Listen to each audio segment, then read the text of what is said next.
Price allot. கர்த்தரும் இரட்சகருமாகிய இயேசு கிறிஸ்துவின் இனிதான நாமத்திலே வாழ்த்துகிறேன். கர்த்தர் உங்களை ஆசீர்வதிப்பாராக. கிருபையா இந்த நாளை காண செய்த தேவாதி தேவனுக்கு ஸ்தோத்திரம் உண்டாவதாக. இந்த புதிய நாளிலே புதிய கிருபைகளை கர்த்தர் தந்து ஆசீர்வதித்து நடத்துவாராக.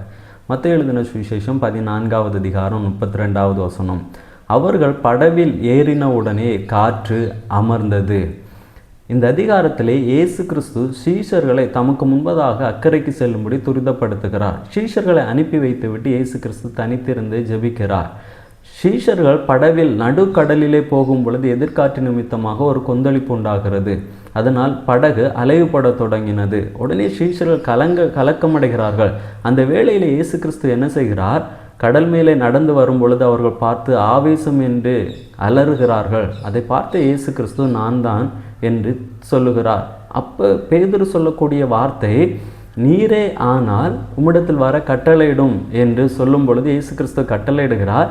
பேதுருவும் கடல் மேலே நடந்து போகிறதை நாம் பார்க்கிறோம். பின்பு பேதுருவும் இயேசு கிறிஸ்துவும் படகில் ஏறுகிறார்கள். அப்பொழுது அங்கே ஒரு வார்த்தை சொல்லப்பட்டிருக்கிறது, காற்று அமர்ந்தது என்று. எப்பொழுது பேதுருவும் இயேசு கிறிஸ்துவும் படகில் ஏறுகிறார்களோ அப்பொழுது அங்கே காற்று அமருகிறது.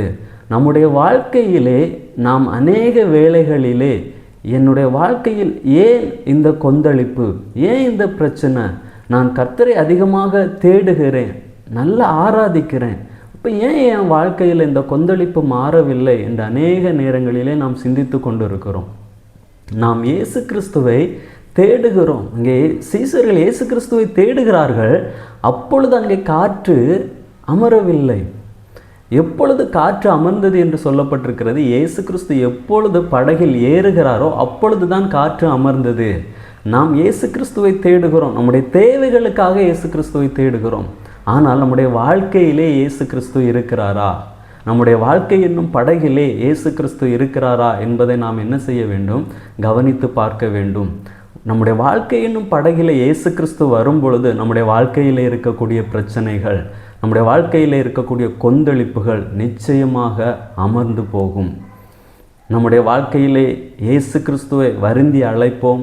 அவர் நம்முடைய வாழ்விலே வரும் பொழுது நம்முடைய வாழ்க்கையில் இருக்கக்கூடிய பிரச்சனைகள், கொந்தளிப்புகள் எல்லாம் மாறும். ஜெபிக்கலாமா? நல்ல தகப்பனே, உம்மை நன்றியோடு உம்மை துதிக்கிறோம், உம்மை ஸ்தோத்தரிக்கிறோம். எங்களுடைய வாழ்க்கை என்னும் படகிலே நீர் வர உம்மை வருந்தி அழைக்க கர்த்தர் எங்களுக்கு நல்ல கிருபைகளை தாரும்.